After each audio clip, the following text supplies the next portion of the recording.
You are watching noglocal.com. Depression is a broad subject, so we're going to touch on it a little bit. There's so much to it that we won't get into all of it, so we'll touch on it just a little bit. It's a little difficult to explain to someone who've never gone through depression. But here's a slight idea, if you can imagine these feelings all together. Imagine feeling guilty, nauseous, on the verge of crying all the time, feeling that you don't really fit in. No one really wants you around anyway, so why even bother? Whenever you're around, they don't seem to be happy to see you. And carrying these feelings with you day after day, for weeks, for months, you go to sleep, you feel like this. You wake up, you feel like this. It's like this heavy cloud of feeling just staying with you and don't leave. The first question most people ask is, if you know you're depressed, why don't you get help? Depression is very tricky. Most people who are depressed don't even know they're depressed. The thing with depression is it's very difficult to separate the feelings of depression from who you are. You begin to think that depression is you. You may not want to go to work anymore. You don't feel like you want to work anymore. And that's what it feels like. You don't feel like you want to work anymore. You don't feel like you want to be there. You don't feel like you want to be bothered. You just want to sleep. You're not interested in your wife, or you're not interested in your husband anymore. You're just not interested. If there's a divorce, there's a divorce. You just don't care. You don't care about life anymore.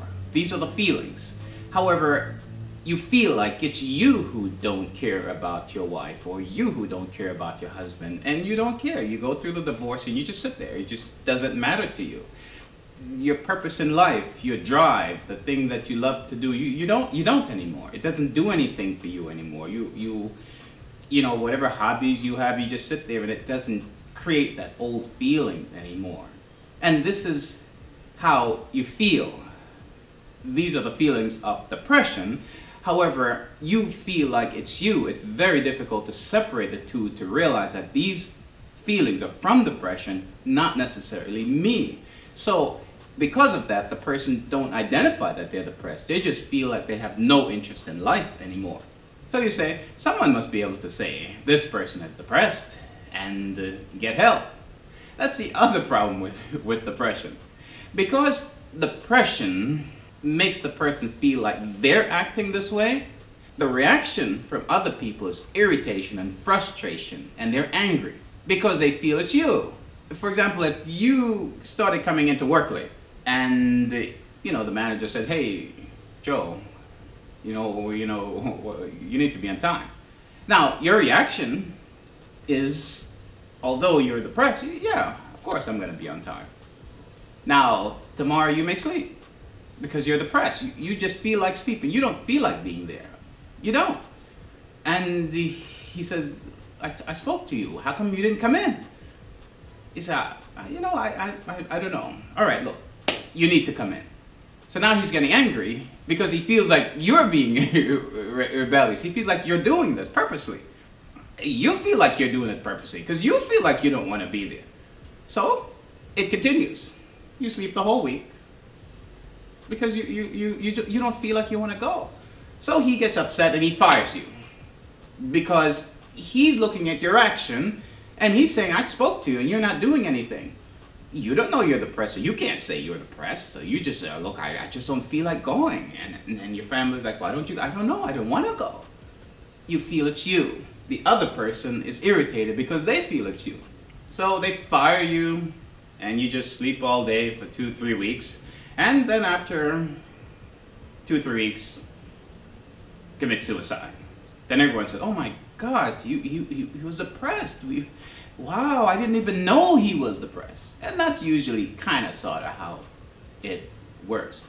In some rare cases though, we can identify depression in people. If that person was alive, that is, they loved to work, they enjoyed hanging out with the family and doing things with the family, they were always energized, and all of a sudden, abruptly, they don't want to go to work anymore. They just want to sleep. They don't want to hang out with the family anymore. It's no fun. They don't want to be bothered. and just drastically just want to sleep or possibly cry, then that's an indication that this person's possibly depressed. It's still very difficult to know, but it's best to suggest a specialist, and with a specialist they can identify whether what's going on. Is it depression, is it the blues, what's going on, and kind of help the person get through it. If depression is identified, which is the first step, how do you deal with it? How do you cure it? Here's a few steps, a few things we can do. Get a specialist, someone who's trained in identifying and dealing with depression.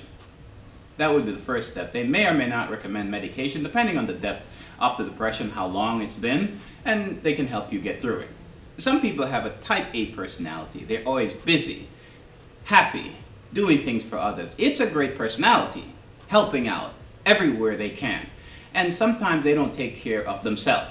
They do everything for everybody else, and they neglect themselves, and they burn out. Sometimes they burn out, and sometimes they land in depression. If that's what created the depression, we may need to be more balanced. And this will take effort to change how we see things. That is, although we need to be there for others, we also need to now put aside time that we make ourselves relax. We make ourselves, give ourselves some time, we make ourselves go on vacation for ourselves, and we give ourselves the time necessary so we can recuperate. Because if we're depressed and we do commit suicide and die, we really can't help the people anyway. Third is family. As a family, we have to communicate. We need to communicate and let the family know that, look, Joanne has depression. The thing with family is that it's going to take a lot of education. Depression is a tricky sickness. When the family's not educated towards what it is, they may know it's depression, but if they're not educated, their reaction may or may not help the depressed person. They may say, Joanne, why are you always so down? I mean, just snap out and get up, snap out of it. Or, you know what? You're no good to us in this game. You never contribute. You know, why are you even here? Why even bother? Why even bother to wake up? You don't really contribute to this family anyway, because they're frustrated. Those words to you and me may not mean much. It's okay, the next day we bounce back and we're okay. However, to a depressed person, that might be just the trigger needed to commit suicide. So, the family not only need to communicate, however, they need training to know what to say and how to deal with the depressed person so that they do not make the situation worse. It is possible to get over our depression. With a good support team and education, we can overcome depression.